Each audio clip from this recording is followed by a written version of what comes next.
occasioni per Nedved,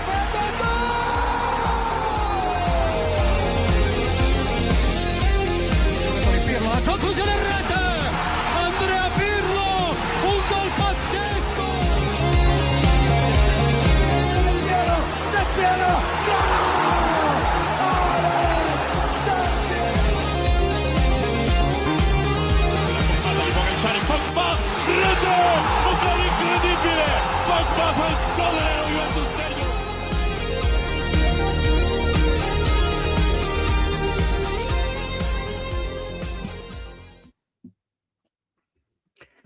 Ciao tifosi bianconeri, hello and welcome to episode 335 of the Turin Giants podcast.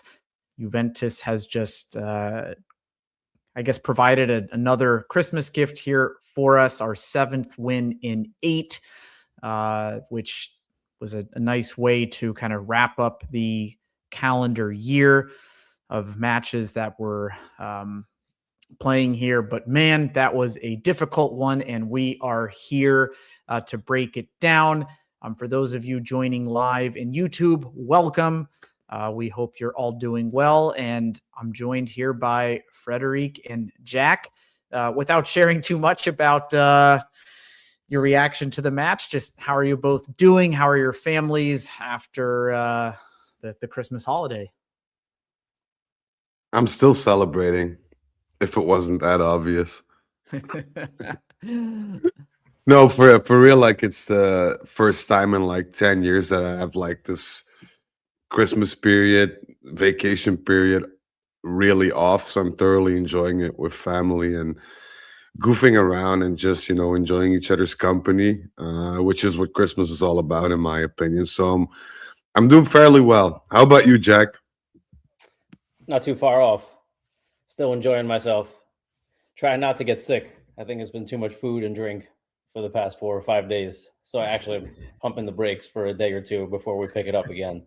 But yeah, just been seeing. We get into round 2 for New Year's Eve and New Year's. And, certainly appreciate that not all of our listeners within our global Juventus community are celebrate Christmas, but certainly the end of the year is a time for reflection and time with family as we wrap up one year and enter the next year. But for those of you who did celebrate, a merry belated Christmas from the Turin Giants crew, and hope your year is ending as well as it can. And despite the product that we saw on the pitch today, I think this is one of those moments where la vittoria è l'unica cosa che conta in this point, right? It's the only thing that matters. One of our buddies here in the chat, Bojan, indicating this felt like an Allegri 2017-18 win, easy opponent on paper, yet tough in reality. And I think we will unpack that a bit. But before we get to it, just a bit of brief housekeeping. This episode is live on YouTube with our handle and ID Turin Giants Official. So you can either, obviously watch this live or catch the replay, and it will be available on all podcast platforms.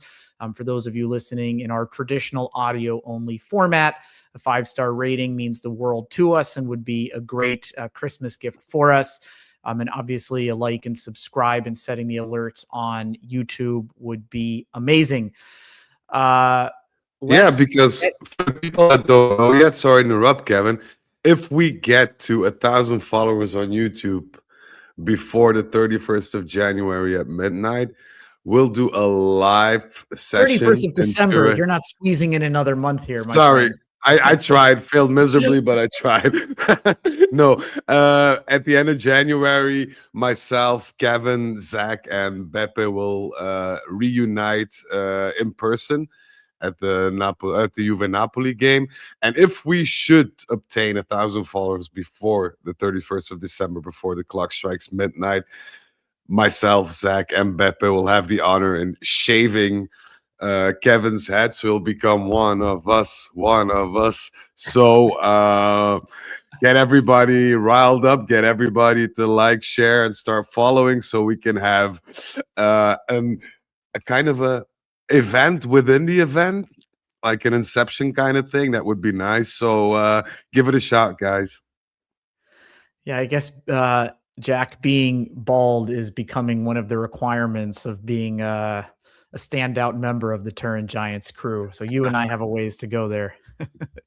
Keeping all my hair. Thank you. No, For now. No.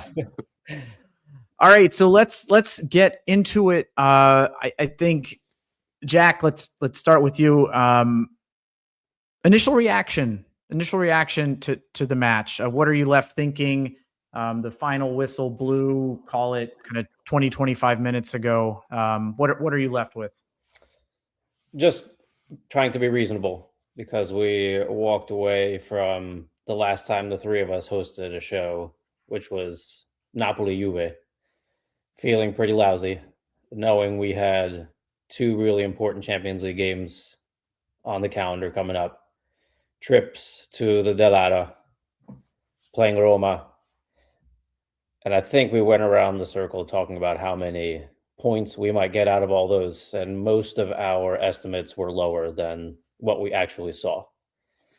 So stepping back from this would have been an important game not to drop points if we're trying to move in the right direction. So the fact that we picked up a win, somewhat a dirty win, that people call it, I think was extremely important. It gives us a good way to put a bookend on 2025 and try to look forward to 2026, in a more positive fashion, fighting for games, fighting for more important games, because I know we have the stretch of the easy games on paper, but there are no more easy games in Serie A. I don't believe even the Provinciale roll over anymore. I mean, all we've seen in Serie A is teams building and coming up, i.e. Atalanta, Bologna. They just keep fighting for top spots, with no one really dropping off, where it used to be 3 or 4, 5 big clubs. Now we're always looking at 6, 7, 8 clubs who could fight for European spots, and the Provinciale are fighting all of those teams tooth and nail. So my takeaway is an important 3 points, and I think we look forward with some positivity. Absolutely. Fred, same question over to you. What the predominant kind of feeling and sentiment right now? I'm gonna stay in the Christmas theme. I don't care how my Christmas gifts ended up under the tree, but I'm sure as how happy that I can unwrap them. So I think that's the main takeaway, because if you dare to relive this game 2 months in the past, and this would have been a game that we would have drawn or lost. Today was not that. We won. We played abysmal at times, really illogical, and maybe that's the thing that worries me most. And I'll dive into that deeper a bit later on in the pod. But for now, like we said, we're climbing out of a hole. It goes with ups, it goes with downs, and for now we took 3 points away from home with lousy play, and we still got them. And I'll sign for that at this point. What I just want to stress is that we shouldn't be expecting these games come 2-3 months. Like, I don't expect these kind of performances in March, because then it mean that we kind of lost our way of progress, because we're making progress right now, even though it doesn't always show on the pitch.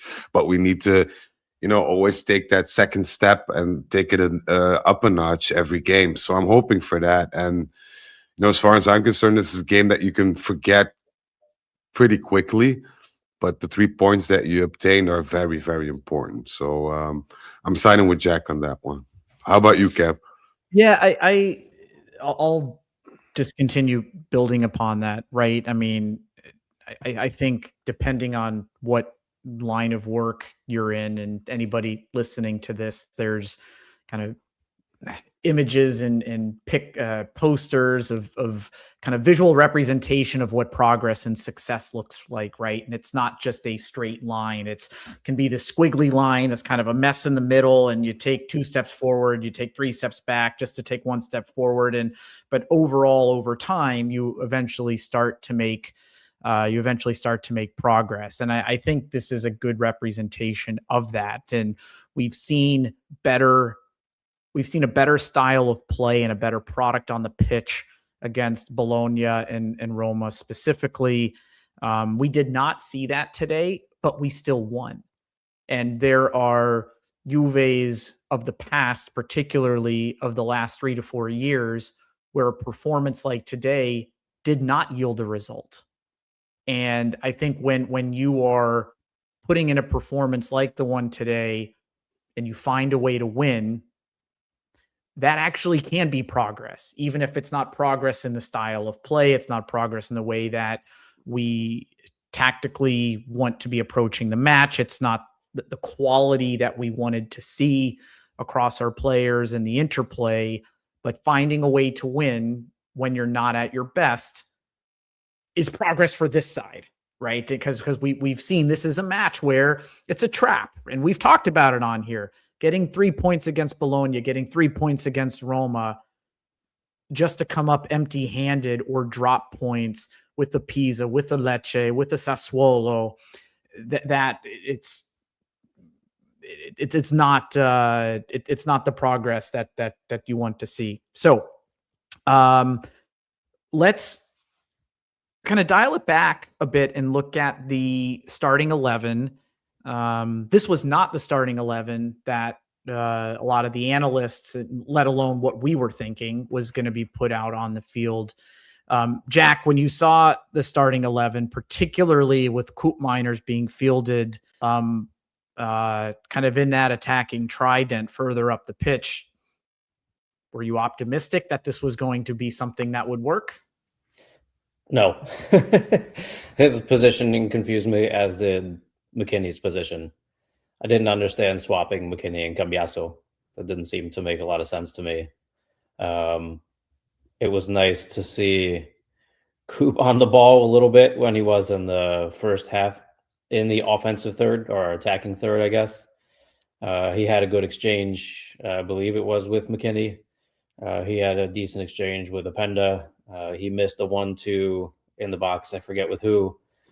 So he did push forward, but I think there were just too many sloppy touches, passes, and he wasn't the only one guilty. It was the entire team. But yeah, they were not connecting their lines, and I thought that was kind of frustrating. I thought there were times where Coop was too deep and times where he was too advanced. And I think that's sort of his responsibility in that role, right? Is at least to create some link-up play.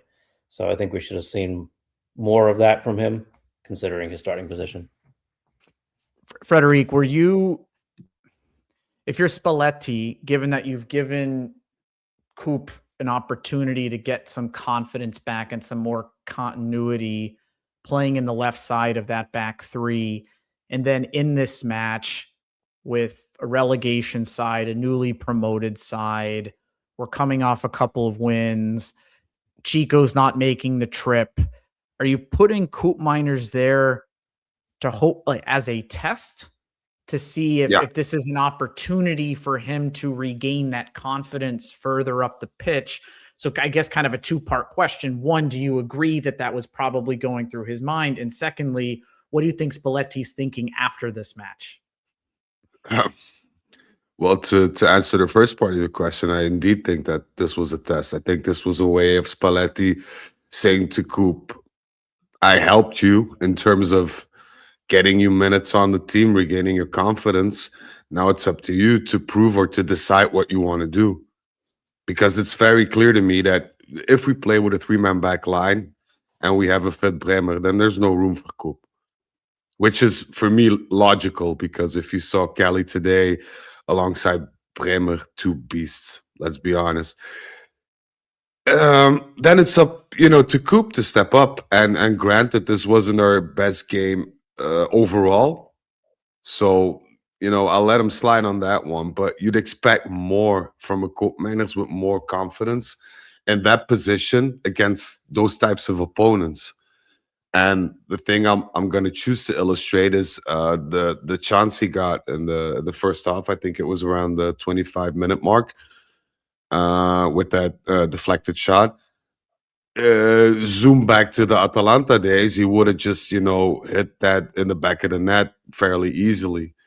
But he didn't. And, to come back on the second part of your question, I think if I'm Spalletti and I have a feeling that I'm going to renew my contract with Juventus, and I'm a coach that likes attacking football and likes a very powerful midfield in terms of positioning, in terms of scoring, in terms of pressing, and you get this performance by Koopmeiners, who you desperately want to revive as a coach, then I think, you can close the books on that, in my opinion. And I also said that in chat. If we took a number of financial losses over the years on several players, maybe it's time to let go of that Koopmeiners dream and consider this a loss and see how we can minimize that loss, because this is just not working. And I think Spalletti will give him a second chance in midfield, but he won't have the patience for the types of minutes that he played today with the performance that he gave on the pitch today. Especially if we're bringing in... I'll just say Miretti. What did you think of Miretti in the same shoes for the last 15 minutes? It's different. It's different because I don't want to compare him, because Miretti came on when everybody was tired. There was more space. We were pressing a lot more. It made his job a bit more easier. Also, the fact that Jigova was already on the pitch, having two men on him, creating a lot more space, a lot more fluidity, a lot more attacking density in that regard, made Miretti's, or the role itself, a bit more easy. Made it more feasible to be a bit more threatening in that regard. So I don't like to compare those minutes, but you can see from body language, even speed of just handling a ball, playing it back in, running into space, two different types of animals. And I'm not saying I'm not a fan of Miretti. I think Miretti is not somebody we can count on in terms of Juventus' future. But I don't think Coop is either. The difference is we paid 60+ million for Coop, and we didn't do that for Miretti. So if you look at it from a financial standpoint, and I'd say, guys, come on, cut your losses. Let's see who we need to bring in, or type of player that Spalletti needs in midfield, because we're in dire need of somebody, in a Lobotka type of role. And so I'm pretty pessimistic once again about Coop's future.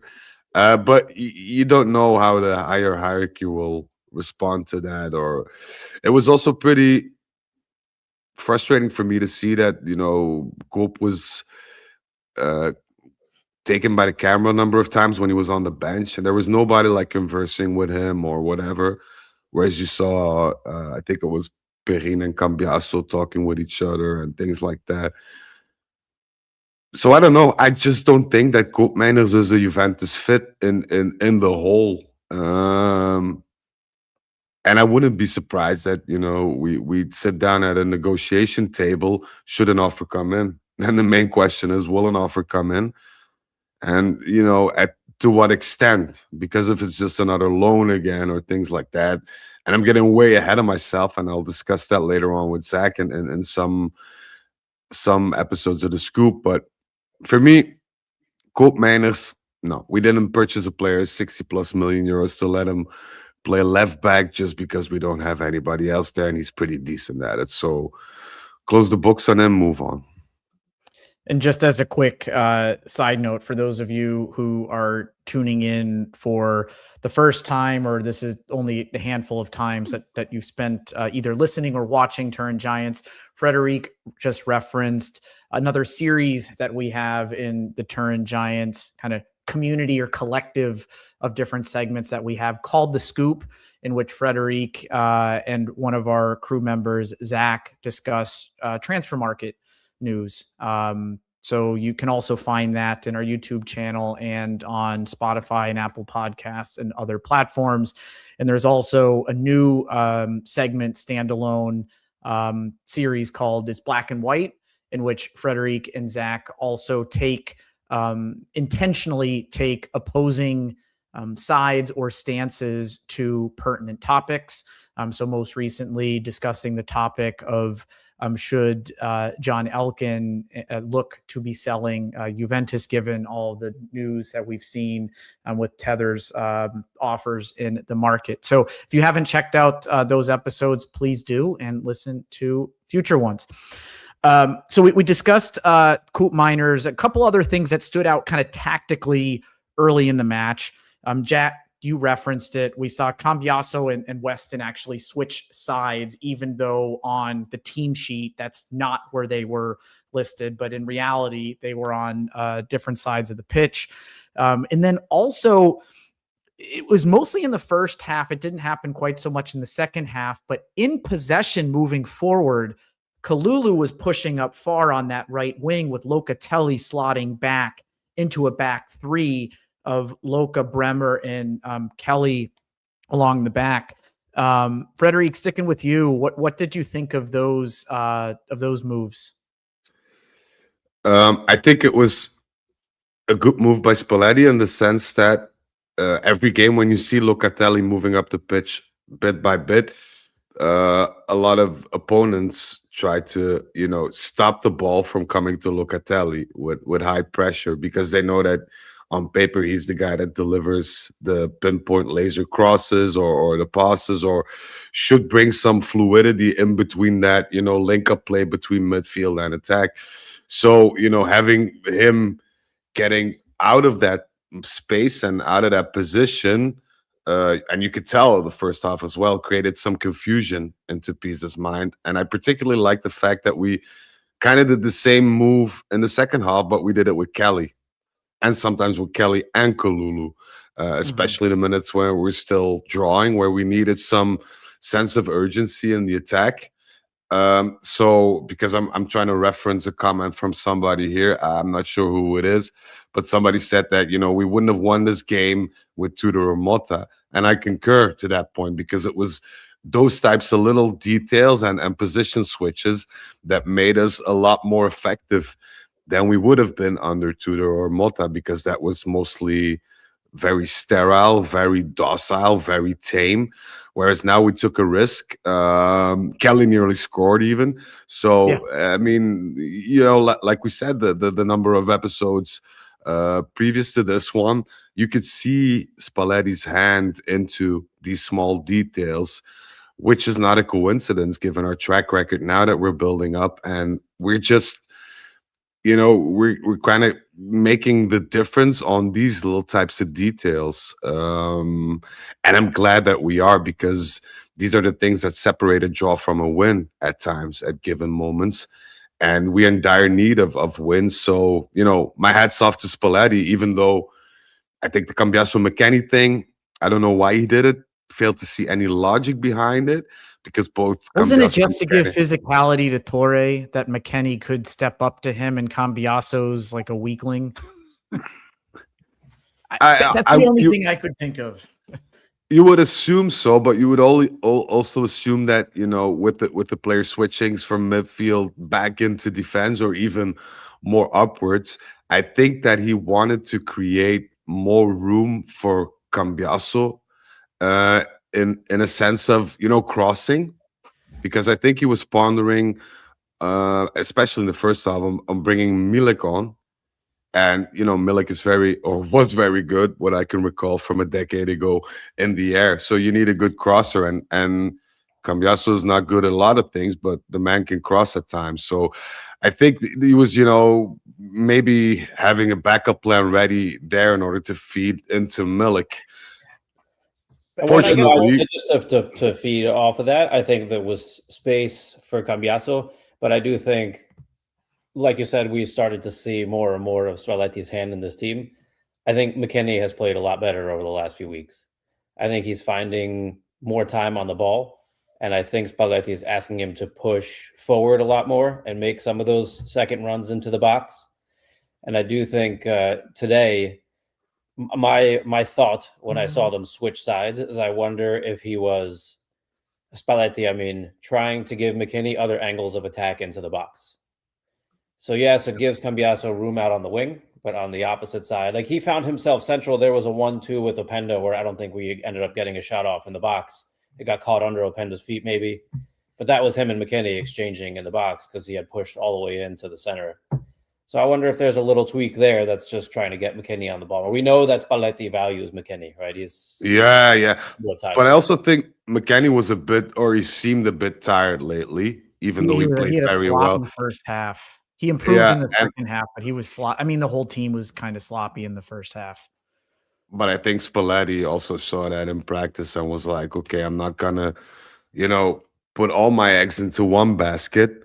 And I'll just let McKinney, do most of the defensive work instead of, because that Toure guy, was up and down the whole time. Yeah. And I think if McKinney would have to follow him for like 45 minutes, he'd be beat. So there goes another substitution, even though you don't have anyone, particularly good enough on the wing. You could argue for Zigrova, but he's more attacking minded. John Mario is not even considered. So that leaves you with no options. So I think, all these factors kind of, made a big impact on that decision. Was it the right one? I don't know, because they both had hard games, to be honest. I don't think McKinney nor Cambiaso. I think McKinney was better than Cambiaso, especially in the second half, but Cambiaso overall was a total disaster once again. And he also had the assist, right, on that first goal, on the first one, which we'll get to in a bit here. But before we kind of turn the page on the first half, I mean, we're on it in just kind of a set of tight, simple words. We didn't give up much. Yes, they did hit the woodwork, but other than that, I mean, no shots on target, dominated possession, didn't really do anything with it. Like, it was fine. Like, it was kind of hard to find the right word to describe it other than just like fine and maybe a little bit of sloppy, just lacking flair. Jack, before we move into the second half, anything else you'd like to add about what you saw in the first half? Just a little bit of Locatelli props. Sorry, Fred. No, it's okay. Today, I think he had an okay first half. I was happy to see he was running his tail off. Sometimes I find him lazy and a little slow and not as engaged as I want him to be.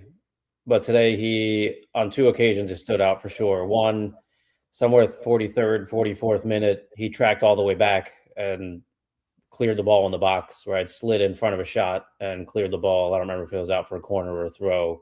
Actually, it might have been the corner. And then it might have been immediately after that, he was ripping someone a new one because on the corner where the header went off the bar, someone behind him didn't track the runner. And he turned around and he just laid into someone. You could see it on the international feed that he was pissed.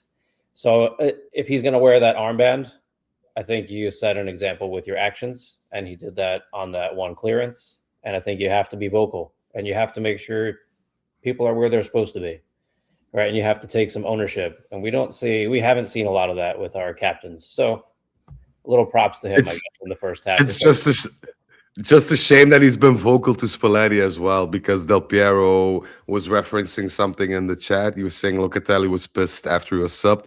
I think he said something to Spalletti. He did, I can confirm. He asked 2 or 3 times why, with, I think, a curse word that was inaudible. And Spalletti replied in Italian, shut up and take a seat.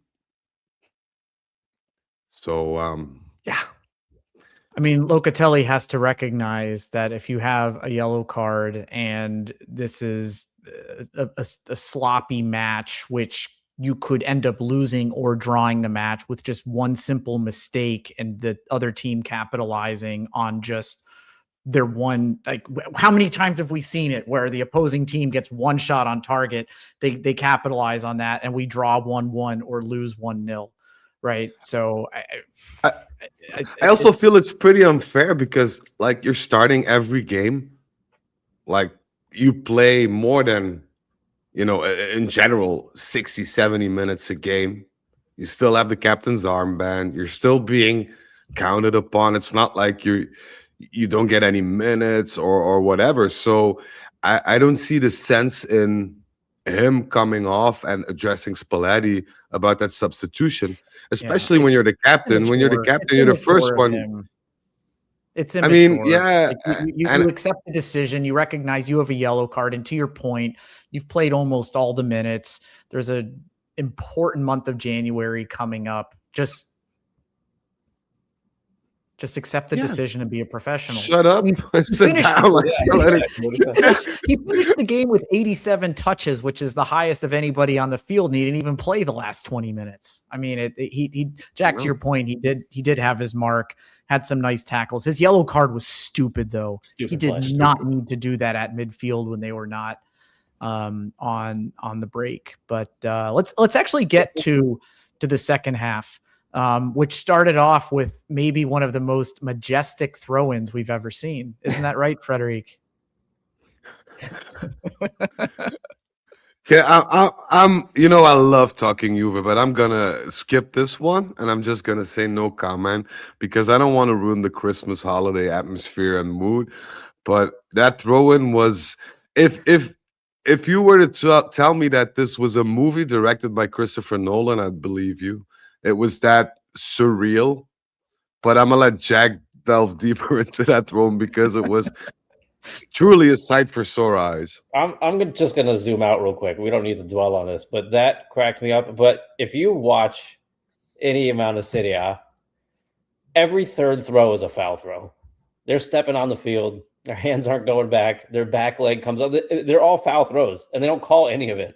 So the fact that he just threw it to the other team with what was probably a foul throw anyway, just was the cherry on top. I mean, you're definitely right. And if people in the chat here and people listening aren't paying attention to that, make a conscious effort to watch and pay attention to every throw-in that you see. Almost every single player's back foot is like up by their hip by the time they're done completing the throw-in. It's always been like that, though. I even remember in my time, and you scream at the ref like 3 or 4 times when you see the opponents do that, unaware of the fact that you're doing it yourself, probably. But then they don't seem to care, and at the end you're like, man, let's just carry on because I'm not gonna waste my energy on this. But it's comical to see it happen, in one of the most professional leagues, in theory, of the world. So you'd assume that a ref, especially in the beginning, whistles, blows his whistle for that. So, sort of set the tone. But they don't either. So I think the responsibility lies with the refs as well in that regard. But it's comical to see. Yeah, they're consistent in failure. I mean, yeah. But and that's not the only thing, because what I saw today, that we had subs coming on.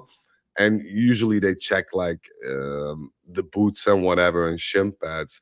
They didn't even bother with Miretti. Like they were like, "Go on, you're all right.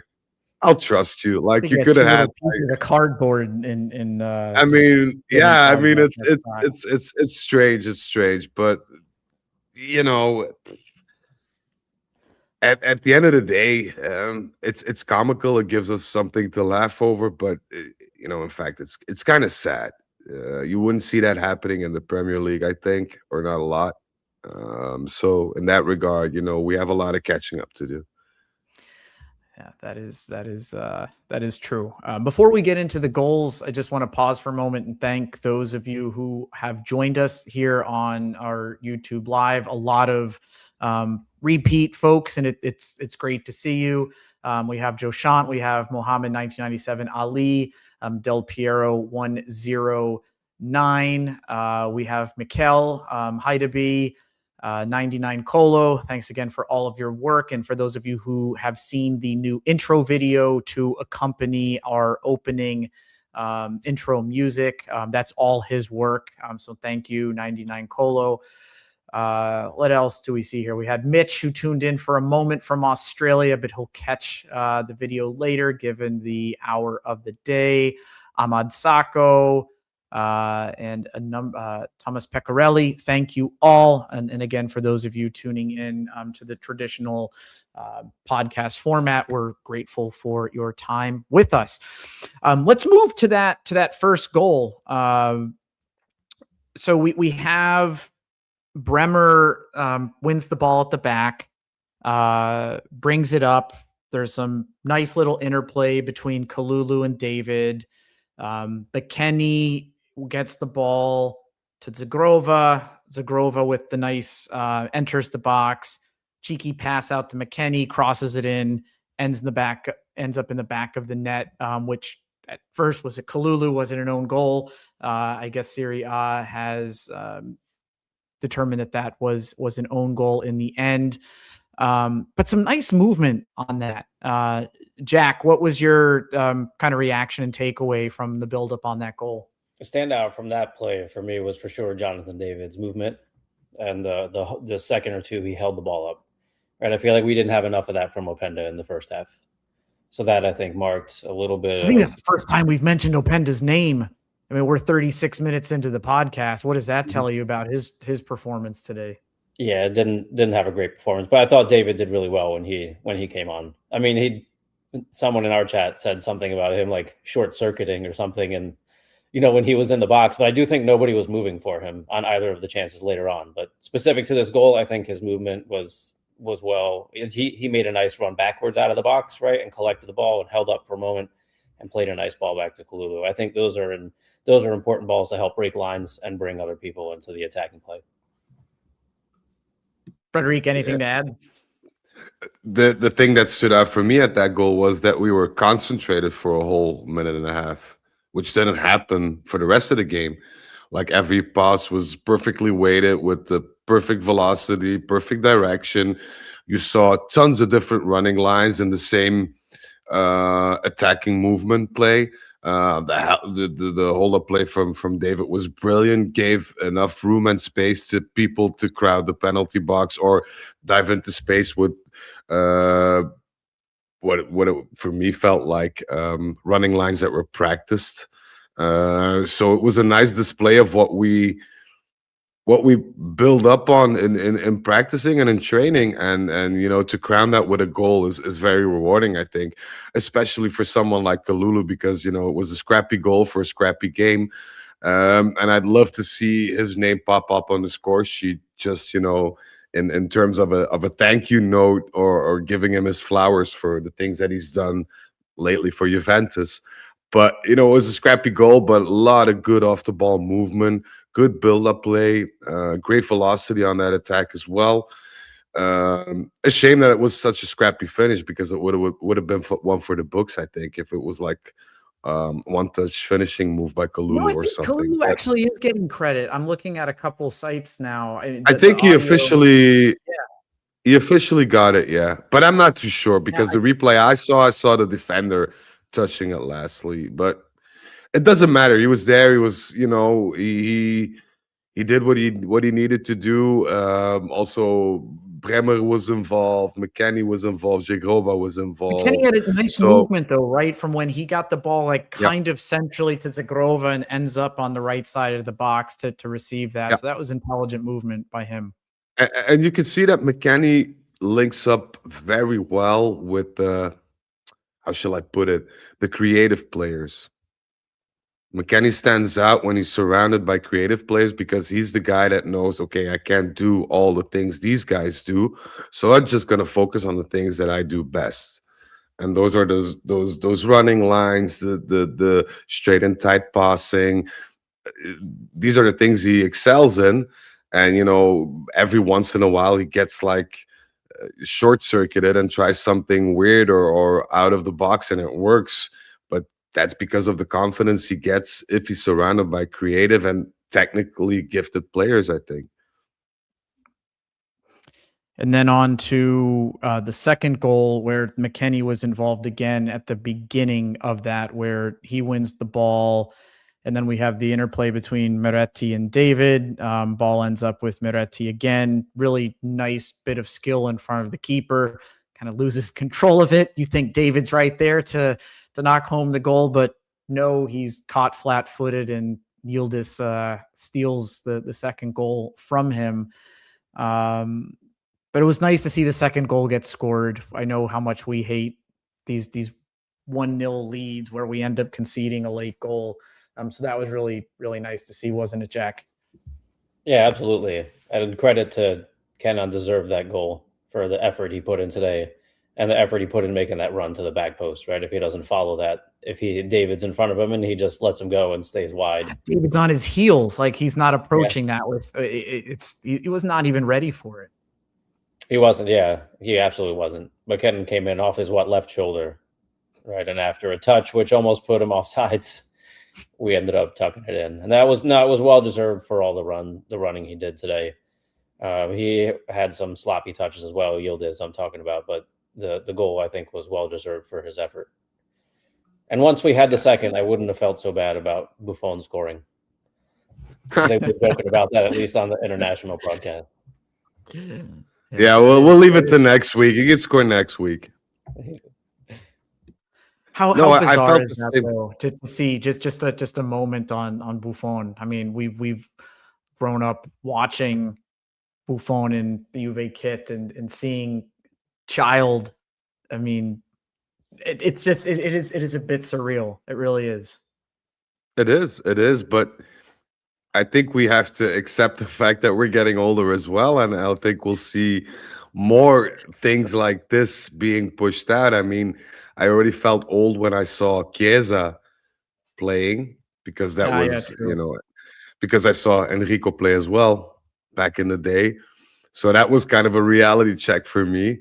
And now, to see that happen, but with a legend of ours being Buffon, is really strange. But I think we'll have to get accustomed to that, because I think we'll be seeing it quite a lot, which is a good thing, because if these players have 20% of the talent their dads used to have, then we're set as a whole. But I don't think that we'll ever speak of the great striker that is Buffon. I think his dad will still reign supreme over in football history. But you never know. But to come back to the second goal and Yildiz as a whole, it was deserved for him, and this match just fortifies my thought that Yildiz has to work too hard, because Yildiz last couple of months is often not as fresh as we expect him to be in terms of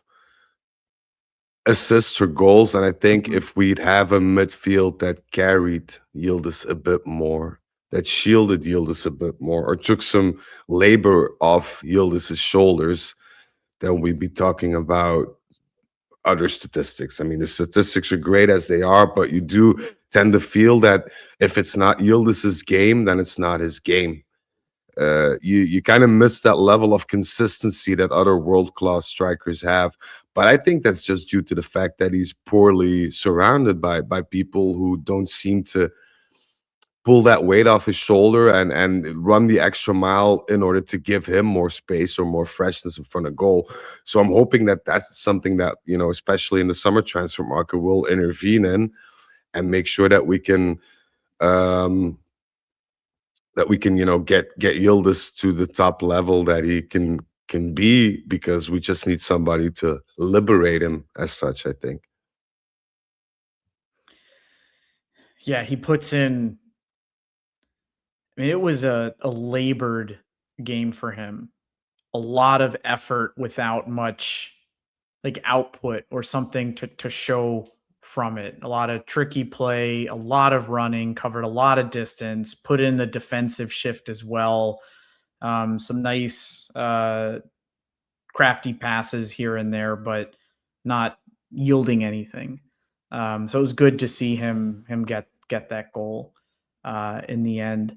The last thing I wanted to say about those two goals, I mean, we've talked about it a number of times on the Turin Giants podcast around, we are so much more effective in our ability to score goals when we move at the goal at pace. And we show intelligent movement and passing, and we're direct in our style. I think at this point, anytime moving forward, with us getting the ball, and if we're at the top of the box, and the second we turn back and cut it back and pass it to Kalulu, pass it to Locatelli, pass it to McKennie, to then just start getting cycled back with Kelly and Bremer, and then trying to find a way to break it down, we might as well just cough up possession and just give it to the other team so we can win it back and attack at pace. Because again, we saw 2 goals today where it was singular forward motion out of the back, out of the midfield, nice passing, nice touches, which led to an attack on goal, rather than this methodical possession, holding on to it for 15, 20 passes, working it around the box, trying to find an opening, and then taking a shot or then making a cross. We're incapable of doing that. Literally incapable of scoring a goal in that way.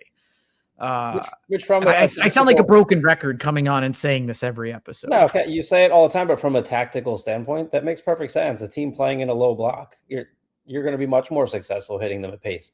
And the perfect example of what you're saying is somewhere in the last 2 or 3 minutes of the first half, right? I think it was Bremer or Turan won the ball at the top of the box. It was one out to Yildiz, one out to McKinney, and he tried to play this really quick ball into the attacking third across field to Koopmeiners. It was a nice move.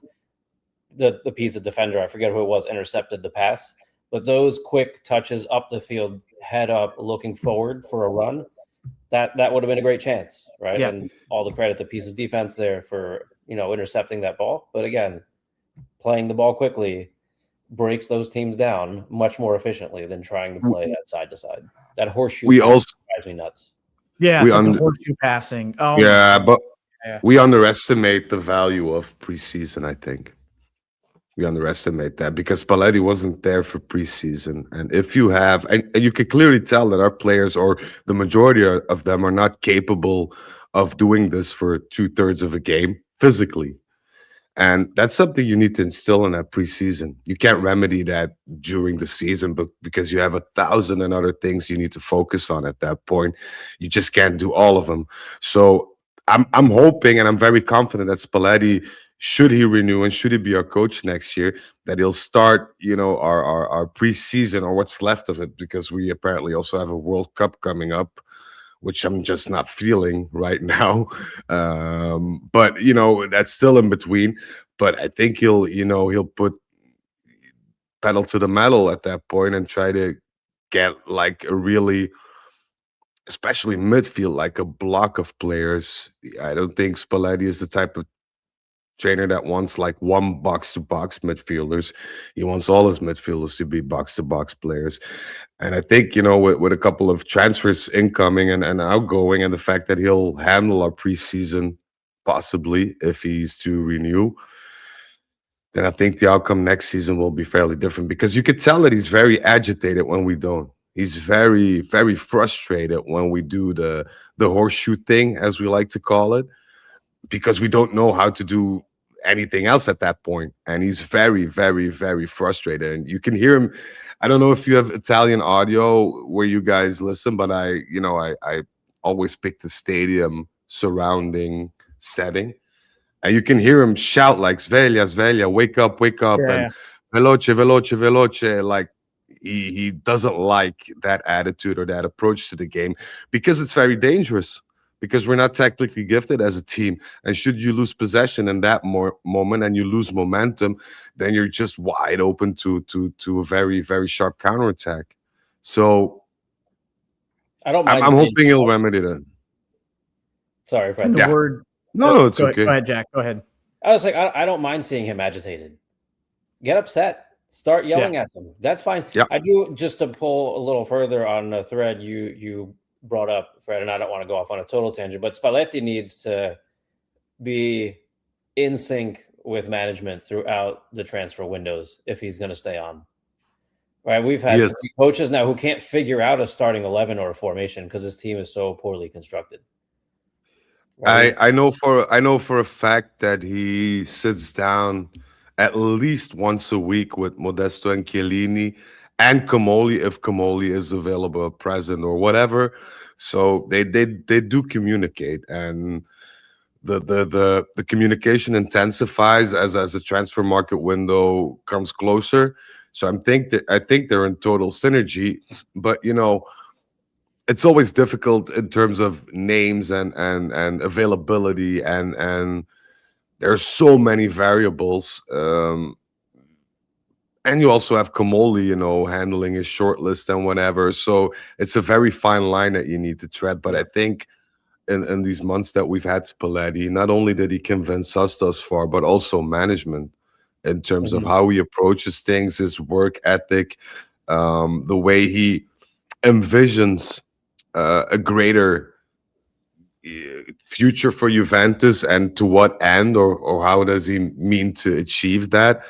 And that boosts confidence, especially in management. I think if you have that, and you have the confidence of management, and you have a very positive financial forecast for the summer now, then I'm hoping that our new sporting director and our general director and whatever Chiellini does and Spalletti are in sync, and just put the heads together, noses in one direction, and just get this team what we need and what we want and what we should have been having already. So I do think let's see.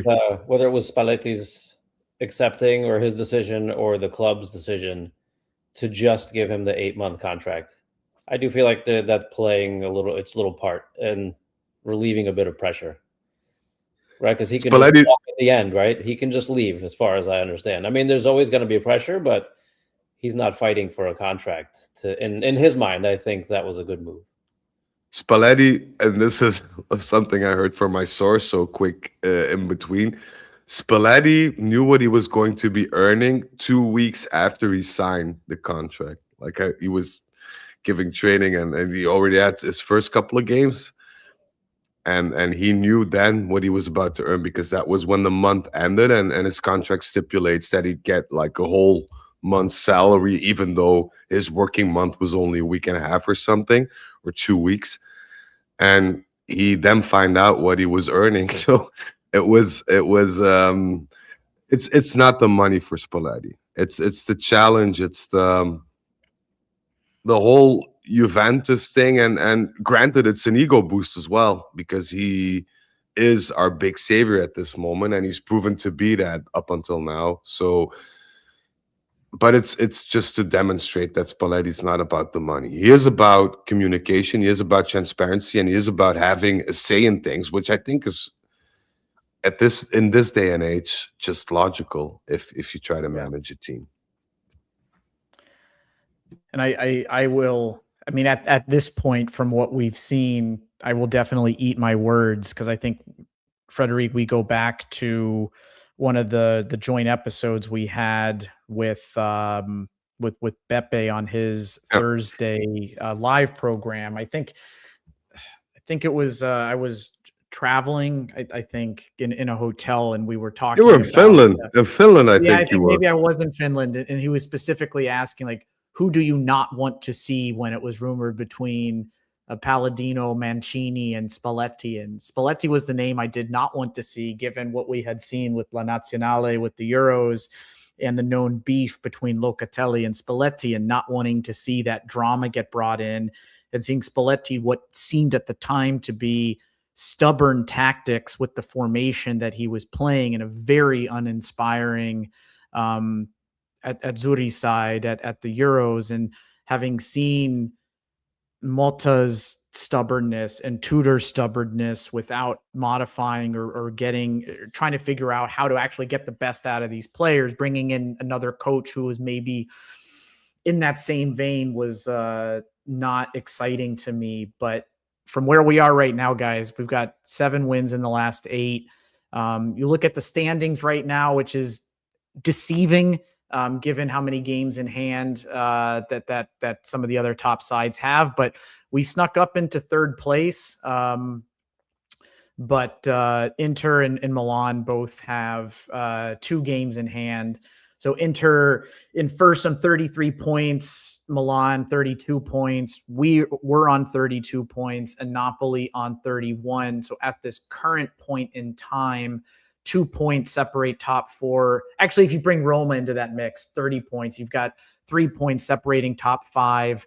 But Napoli, Milan, and Inter all have 2 games in hand, following their participation in the Supercoppa in Saudi Arabia this past week. Fun fact. Again, go ahead. Sorry to interrupt. Spalletti, in the whole of his career, the most points that he accumulates per season are in the periods between January and March. And that's what we need. And that's what we need. And we've got some friend in the chat here, Juve Bunyo. I apologize if I'm butchering the pronunciation of your name, but indicating very character showing win. All big teams struggled against Pisa. Inter did, Napoli did, Milan drew. Very, very good win. And that is true. Inter needed 2 goals in the last 20 minutes. I mean, they struggled to break Pisa down just as we did. So very similar, kind of scoring the 70th minute and then a second one later in the match. Napoli needed 3 goals to win. They won against Pisa 3-2, and Milan drew 2-2. So Pisa, despite being very low on the table, they have been proven very difficult to beat. They're just not scoring goals, so they're drawing a lot of games as well. So this was the sporting director said the same pre-match. Their sporting director was in front of the cameras at the Zone Italy, and he said, well, it's a bit of a distorted image because I think we play very well, we play very dominantly, aggressively. We just failed to put the ball in the goal. And if you look at today with the slight chances that they had, they were dangerous at times. I 2 headers against the post or the woodwork or whatever. So I mean, if you have a decent striker there and he heads them both home, then you're talking about a whole different game. And that's just not against us. It's the same against the Napoli game, the Inter game. So I think they're ranked below their capability, but football is all about scoring goals, as we can testify to that. And if you don't score them, then you're never going to win. So all in all, I also want to say, because I see a lot of people in general in the chat popping up with Mercato and things like that, hold your horses for the January market. I mean, don't believe everything you read. This is going to be like a fill up market. It's not going to be something spectacular. It's not going to be something that you should expect 10 players to leave and 15 to come in. It's a very difficult market, especially for us without a sporting director, especially for not knowing, what we're going to be at the end of the season. So it's not going to be an easy one. It's going to be a thrilling one. I can assure you it's going to be a thrilling one. We look forward to it. Can we anticipate a new scoop before the end of December, or do we have to wait for I think so. I'm waiting for Zach to return, because Zach is on well-deserved holiday with his family, enjoying some quality time, which I love to see him have. I hope he's having a good time. So shout out to my boy Zach. But when he returns and he's steady on his feet, we'll set up a few dates and we'll get cracking. But expect something from us very soon, because I have a whole bunch of notes I want to share with the audience. So let's hope we'll get something done before New Year's. Yeah. All right. Well, I want each of you thinking about your player of the match and have some backups in case you steal it from each other. Jack, I'll start with you, and Frederic, you'll follow. So while you guys are thinking of that, Spalletti's post-game comments have come in. He starts by saying, our tempo was slow. The last 6 to 7 minutes and the first 6 to 7 minutes of the second half were bad, as Pisa caused problems with their intensity, and we were fortunate in those situations.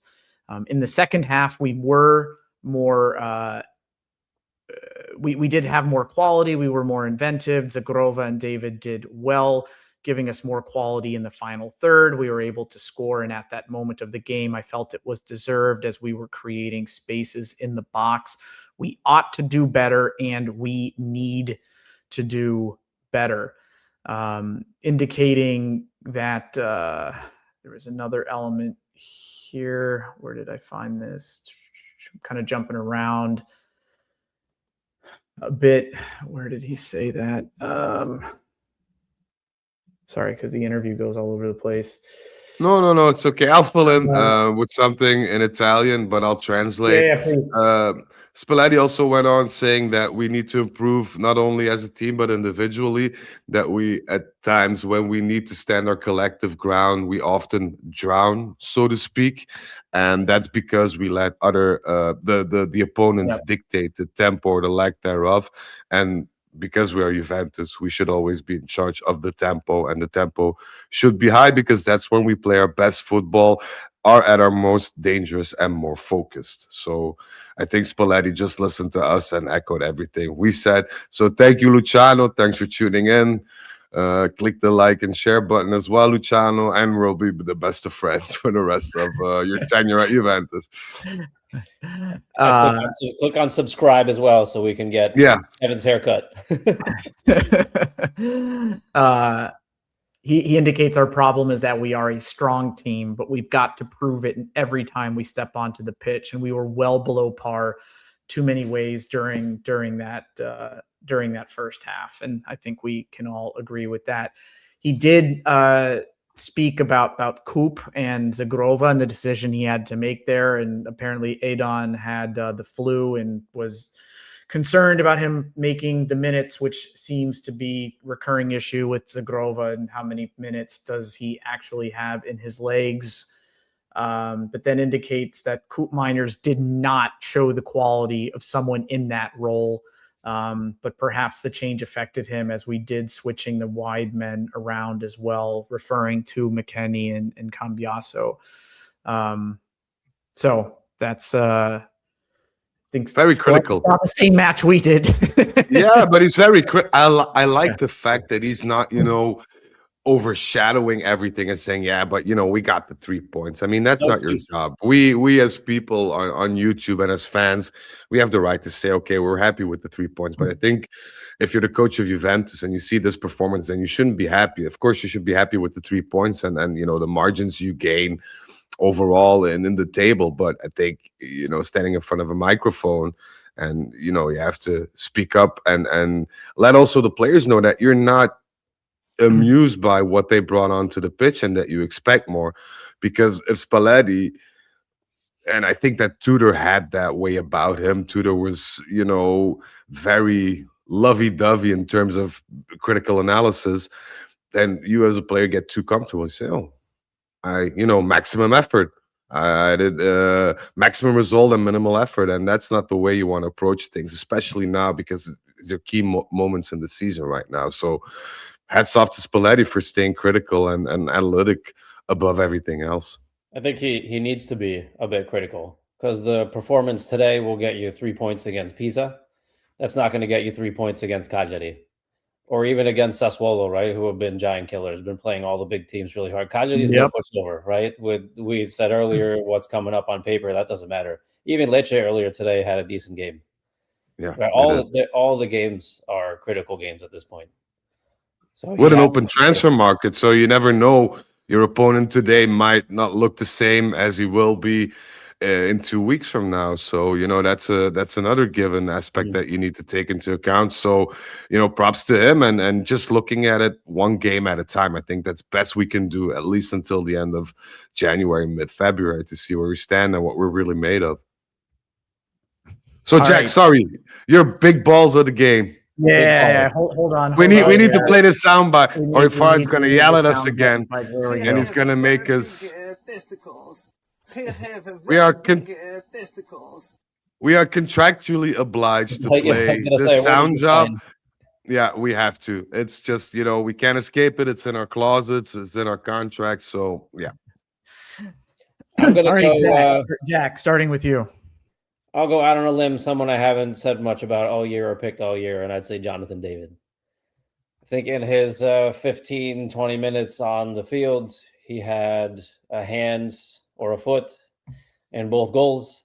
I think technically he received the assist on Yildiz, and then I think I mentioned a little earlier, the hold-up play to bring Kalulu forward for the first goal, I think was well done. I thought his movement was spot on. He was in the box, twice with the ball. Granted, nobody made a run. He was looking for passes. So I think he'd be my man of the match today. My big testicles man of the match would go to Jonathan David. in the limited time he had, he was impactful. Yeah, I think that the man of the match is going to be won by a second half performance in this game. I don't think anybody's first half performance is going to yield the answer here. Frederic, who would you counter with?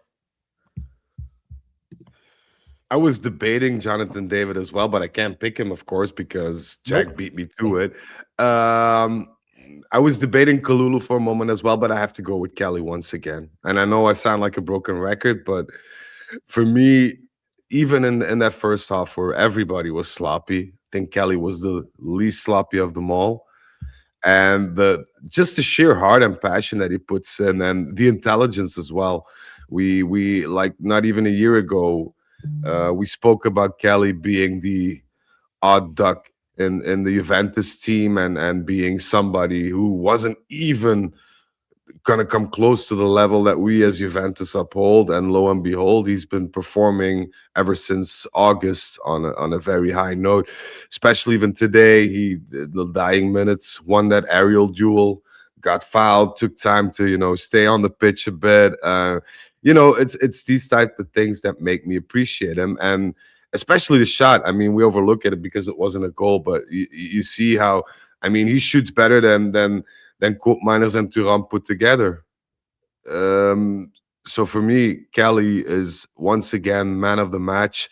And not only defensively or offensively, but just what he brings, his whole presence about him, I feel, coming from the outside, being the biggest underdog, if ever there was one, to being one of the leaders. And he gets overlooked so often. Everybody was so quick to criticize him, rightfully, because he played a shambolic first, what was it, 4 or 5 months at Juventus. And then the transformation that he did was amazing, and I just love seeing him play. And he did his job once again today. The consistency with this guy is unreal, in my opinion. Second highest rated player on the field according to Who Scored, Lloyd Kelly.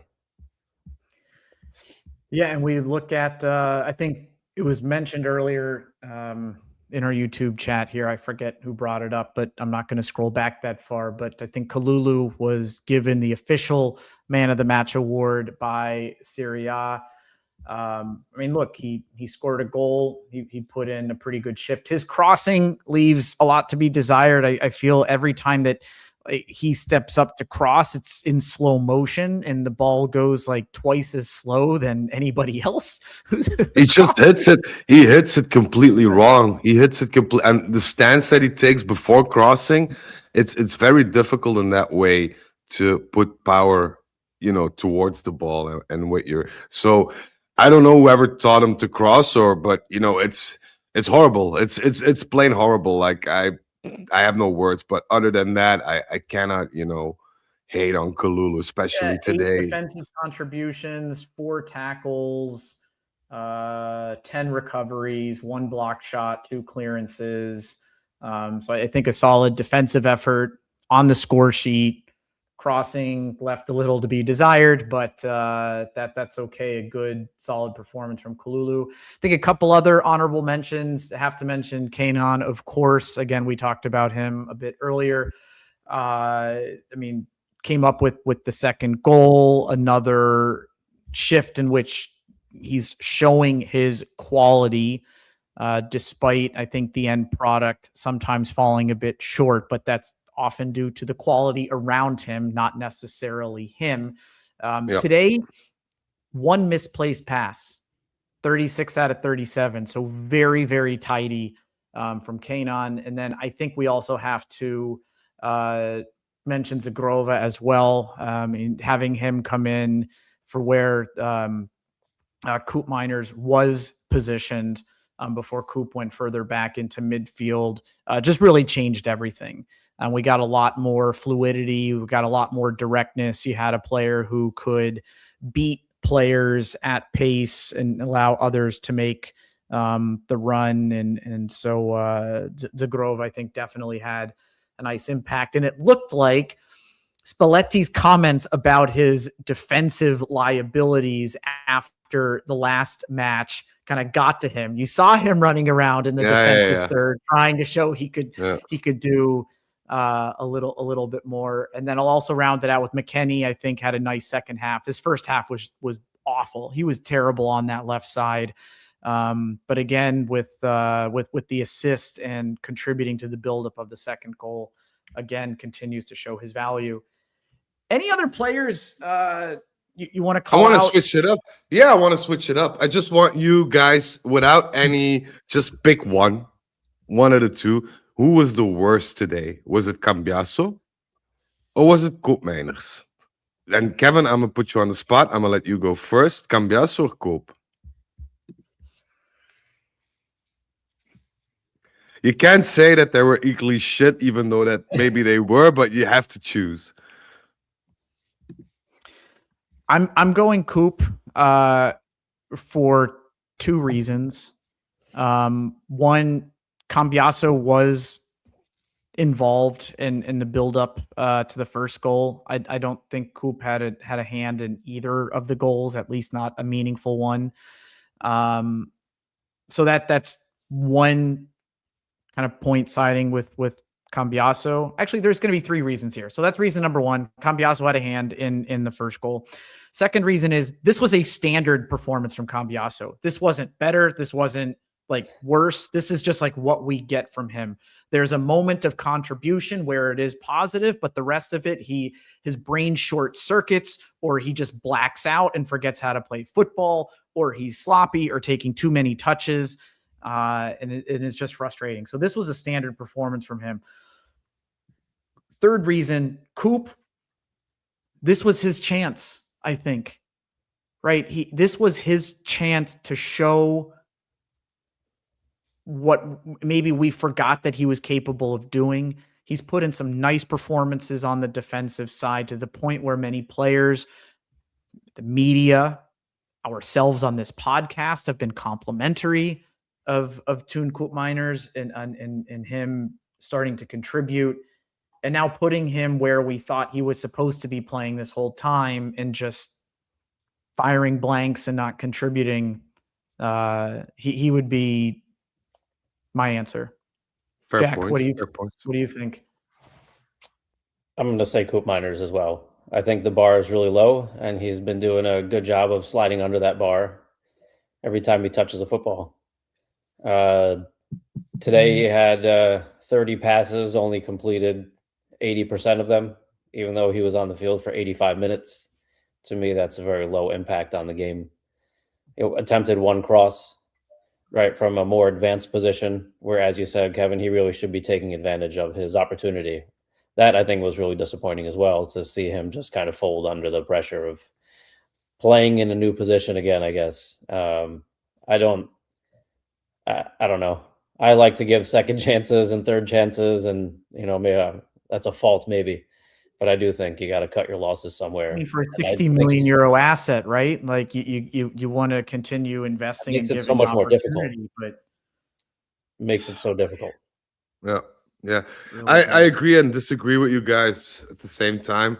I think if you have this question and you have to pick the worst performance, and you can choose between Koopmeiners and Cambiasso, the only logical reason or answer should always be Di Gregorio.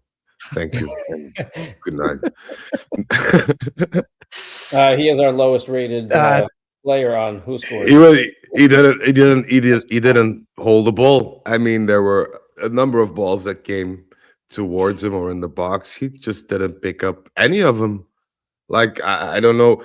He wasn't put to the test really, but I'm not gonna say the first header against the woodwork that happened so fast, like it was, but he was just nailed to the ground, which I can understand. But like the second one his reaction time was so slow, and then his passing, because we bought him because apparently he's good with his feet, didn't show today. Didn't see that today.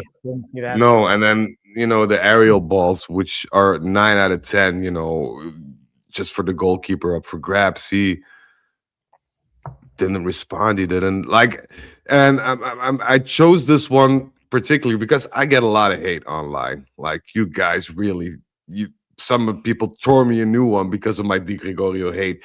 I just don't think he's a good keeper at all. He's a mediocre keeper at best. And having him, and that's the thing that we said on Beppes Cast too as well.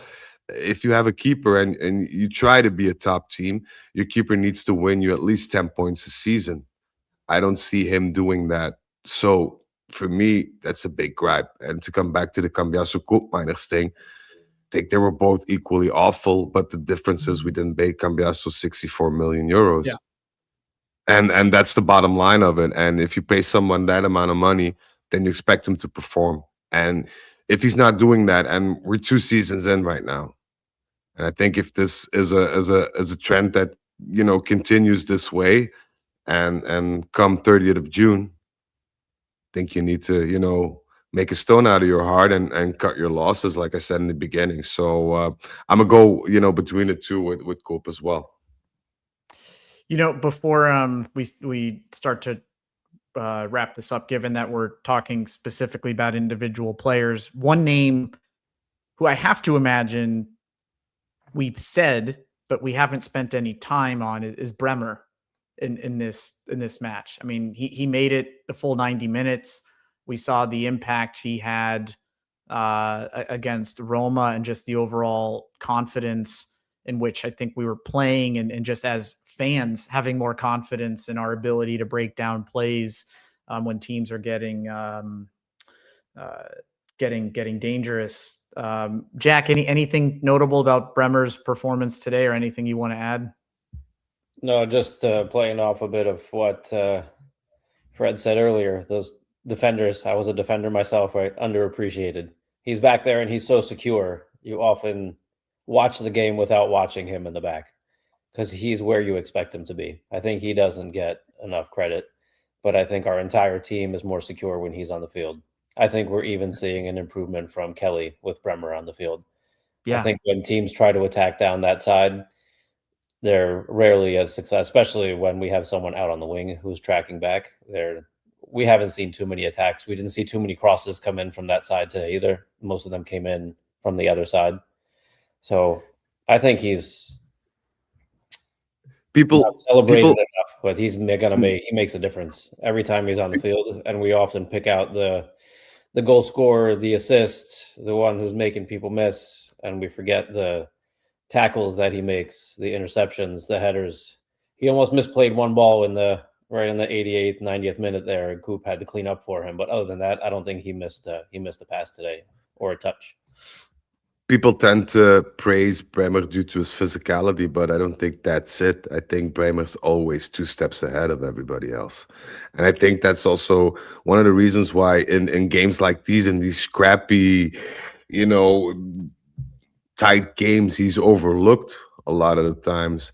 But it's because, he anticipates so well and so clearly that you don't even get to see, he doesn't even need to intervene at times, because his positioning or the way he coaches other defenders or midfielders in that regard, it usually helps, for an attack to become even remotely dangerous from the opponents. Also, his positioning in a 1-to-1 battle, shall I say, or duel, is so remarkable that, he never loses those.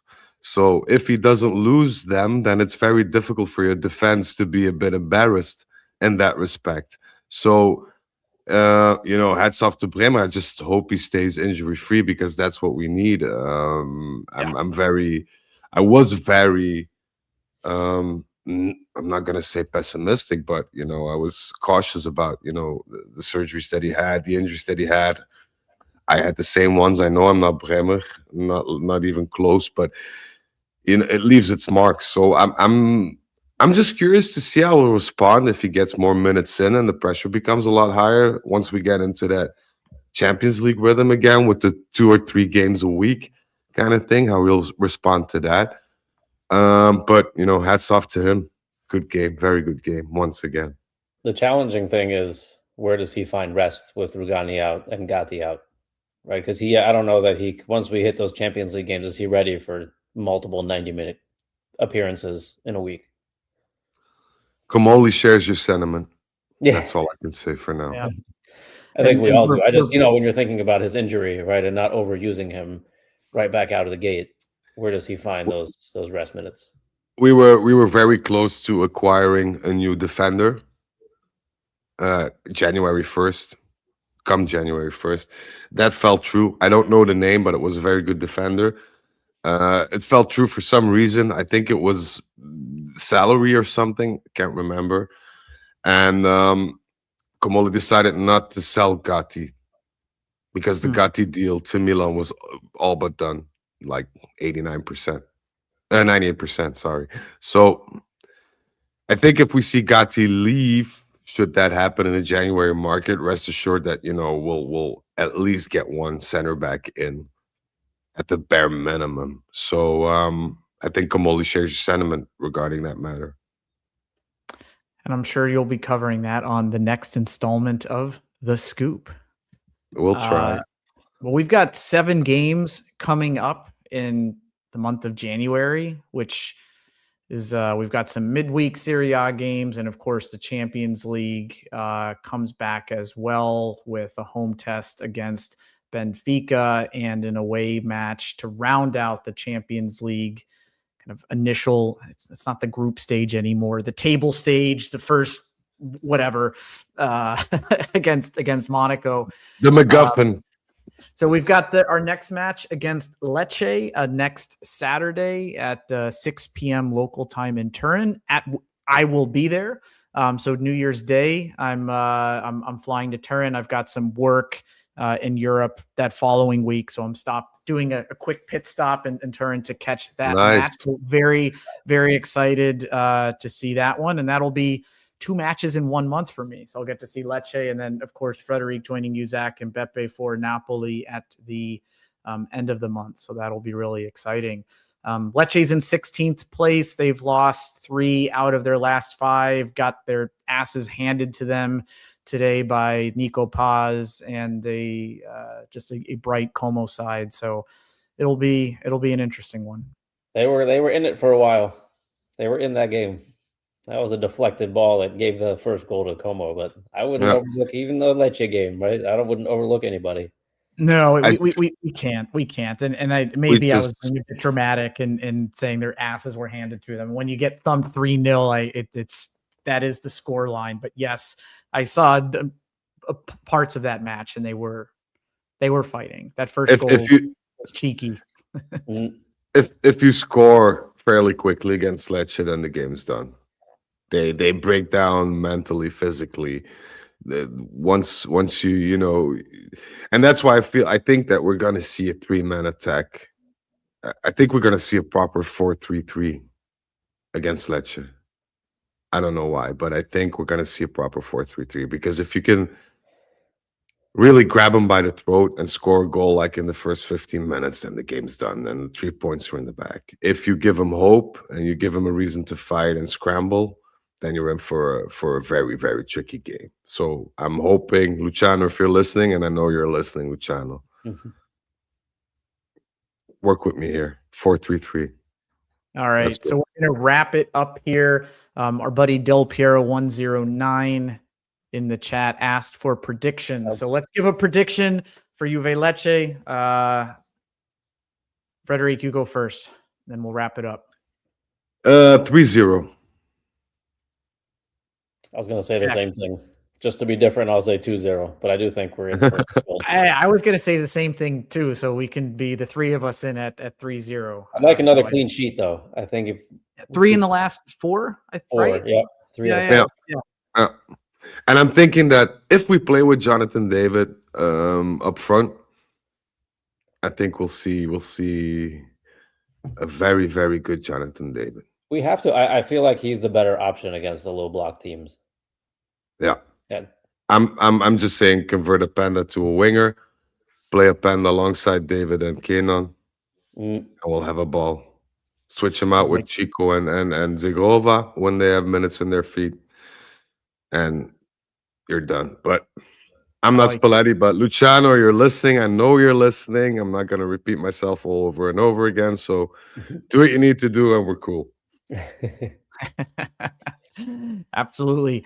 Frederic, Jack, it was a pleasure as always. It is fantastic to wrap up what has been, I think, a very stressful 2025 for us Juventini, and we've gone through 3 coaches.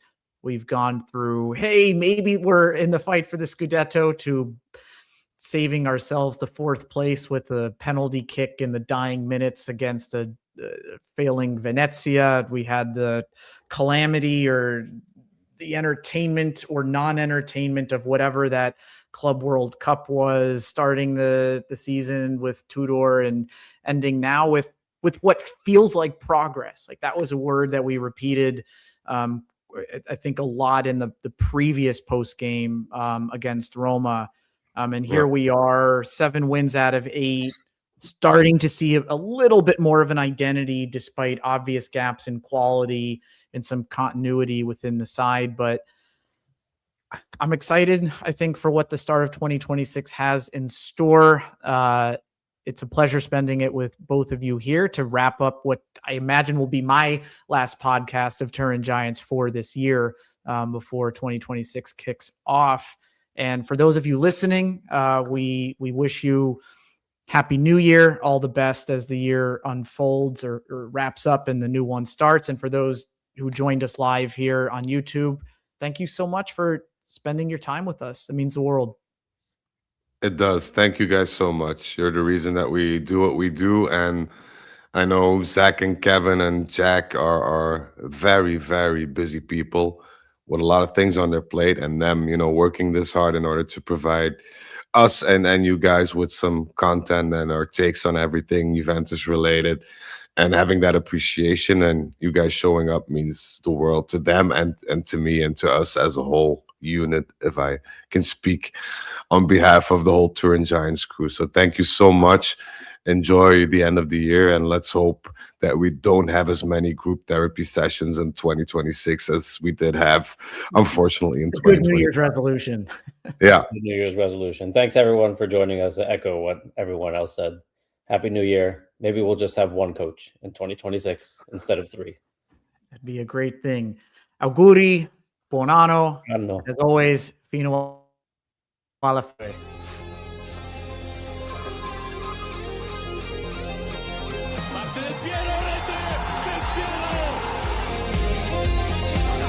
Con i contadini per Neve.